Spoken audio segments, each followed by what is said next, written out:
If you read Oscar Wilde's The Happy Prince as a child, you probably remember it as a beautiful, devastating story about a generous statue and a loyal little bird. You remember the tears, you remember the heartbreak, but you completely missed the point. Oscar Wilde was not a writer who wrote simple children's moral tales just to make people cry. He was a radical, a social critic, and a master of subversion. Beneath the gold leaf, the ruby sword hilt, and the sapphire eyes of that statue, Wilde hid a biting, dangerous critique of the world he lived in. Today on Literature Literally, we are stripping away the fairy tale wrapper to reveal the 3 hidden messages Oscar Wilde left right under the noses of Victorian society. To understand the first hidden message, we have to look at Wilde's environment. Victorian London was a place of extreme wealth inequality. The ruling class loved to project an image of Christian charity, but they despised the actual poor. Look closely at the characters surrounding the prince. The town councillors admire the statue because it makes the city look rich. The charity children praise the prince because he looks like an angel.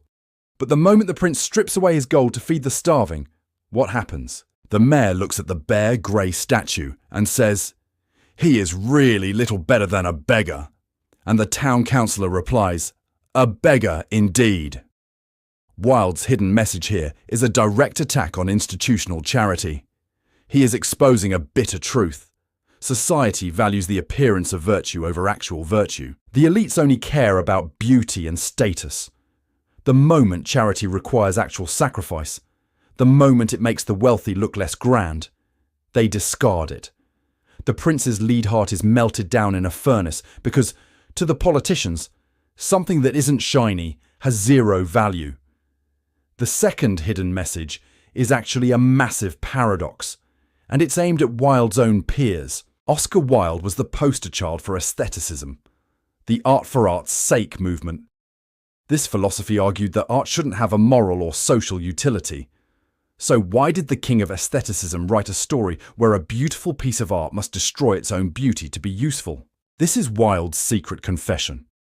Through The Happy Prince, Wilde admits that, in a world bleeding from poverty, art for art's sake is a luxury of the blind. The prince lived in the palace of Sans Souci, surrounded by a high wall, completely ignorant of human misery. He was perfectly aesthetic, but true enlightenment only happens when he sees the suffering outside the wall.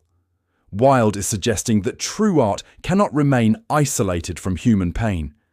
By turning the beautiful statue into bread for starving children, Wilde argues that humanity's survival is infinitely more valuable than any artistic masterpiece. Finally, we have to talk about the most intimate hidden layer of this story, the queer subtext. Wilde wrote this story in 1888, a time when homosexuality was illegal in England, a law that would later ruin Wilde's own life. Throughout the story, the love between the male prince and the male swallow grows.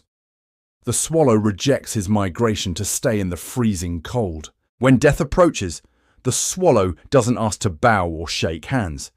He says, "Will you let me kiss your hand?" The prince replies, "You must kiss me on the lips, for I love you."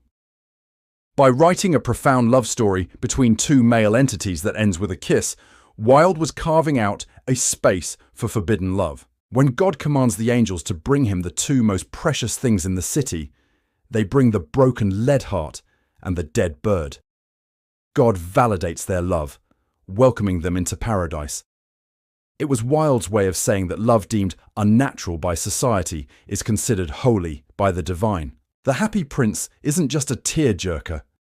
It is a radical manifesto against greed, a confession about art, and a hidden monument to forbidden love. If this look changed how you see this classic, hit like and subscribe. We dive behind the pages of history's greatest stories every week. Drop a comment below. Which Oscar Wilde story should we tear apart next? Thanks for watching and keep reading between the lines.